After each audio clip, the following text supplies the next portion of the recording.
Fala galera, beleza? Aqui é o João Pedro e galera, hoje eu vou ensinar como invocar um Wither.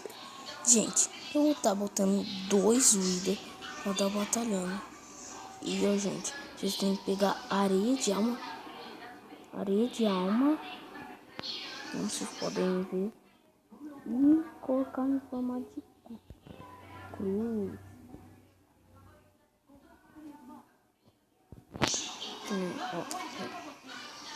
Aqui, ó.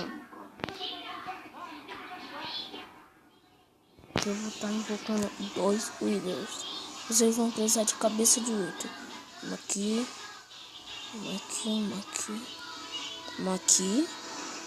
E outra aqui. Um já foi instalado.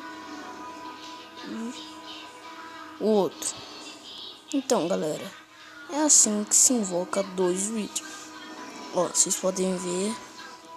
E galera, esse foi um vídeo curto, mas esse vídeo vai ficando por aqui. Espero muito que vocês tenham gostado. E fui.